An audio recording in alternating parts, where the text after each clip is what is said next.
Alors, l'amitié entre juifs et musulmans, entre deux cultures qui procèdent de deux langues, l'hébreu et l'arabe, qui sont des langues sœurs, enfants d'Abraham, etc. Et pose ces temps-ci des questions intéressantes. J'ai par exemple entendu une interview de Bernard-Henri Lévy sur ses voyages en Libye, où il a énormément aidé les rebelles libyens à balayer Kadhafi. Et il a dit cette chose, qu'il a eu une réunion, une nuit, avec des dirigeants de la rébellion, qui étaient des fondamentalistes, et donc des intégristes, et il a dit, voilà, je pense qu'avec notre échange, j'ai pu casser leur logiciel coranique qui veut que les juifs et les croisés, les chrétiens, soient des ennemis pour toujours, etc. Et là, je me suis dit que c'était un petit peu facile, un peu une illusion. Parce que l'islam a toujours accueilli des étrangers, notamment des juifs, et les a protégés dans ces territoires, et les a reconnus comme individus et comme communautés, moyennant un impôt spécial et des mesures assez vexatoires. Par exemple, l'impôt, il fallait l'apporter, et le notable qui devait l'apporter devait avoir la tête couverte, courbée, etc. Bon, peu importe. Donc l'islam a toujours pu les reconnaître comme individus, comme communauté, mais pas comme peuple. Et encore moins aujourd'hui comme État. Et donc, et pas comme texte même, comme texture qui dérive du livre, la Bible, dont le Coran lui-même est issu. Et donc, pourquoi? Parce qu'ils ont péché. Parce que c'est ça, c'est les fondements. C'est ce qui est écrit dans le Coran. Ils ont péché, donc Dieu les a rejetés. Donc les vraies croyances, c'est l'islam, etc.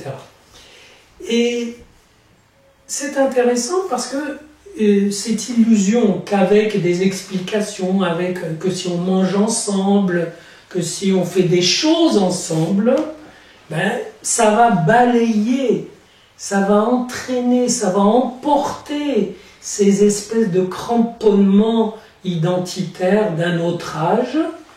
C'est une illusion qu'il faut garder, tout en sachant qu'elle est une illusion. C'est-à-dire que, moi je me souviens, dans le sillage de mai 68, je militais beaucoup en milieu immigré, j'étais aimé, j'étais même très aimé, parce qu'en plus je parlais l'arabe. Et les ouvriers maghrébins, égyptiens, etc., me disaient, mais tu es des nôtres. J'ai dit, ah non, vous savez, je suis juif. Je dis, mais non, tu es des nôtres, tu parles notre langue. Donc la langue servait à nous mettre tous dans la même marmite, et c'était très sympa, très convivial, jusqu'au jour où surgit le mot Israël. Et là, où surgit l'idée voilà, qu'il y a un texte qui précède le leur, et là, on arrive à un point d'angoisse, et on se quitte gentiment, respectueusement, et ça veut dire que les fondements, qu'est-ce que c'est que les fondamentalistes? C'est des gens qui tiennent aux fondements.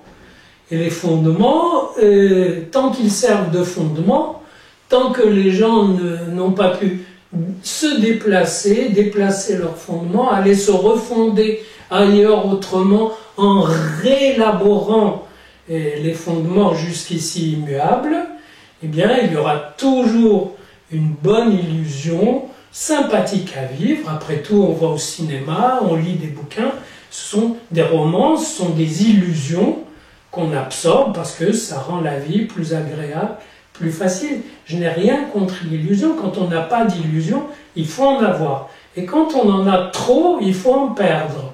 Parce que sinon, la vie est mangée par l'illusion. Et on oublie l'essentiel, et quand il refait surface, on le reçoit en pleine figure. Et donc, je doute que Bernard-Henri Lévy ait cassé le logiciel des fondamentalistes. Il se porte très bien, il peut intégrer des individus, à intégrer le fait que c'est un juif qui a aidé une révolution arabe, mais ça n'intègre pas l'altérité, l'autre, qu'est l'identité juive, qui est déjà au cœur des origines islamiques, mais dont cette origine a tenté de se débarrasser en la mettant de côté.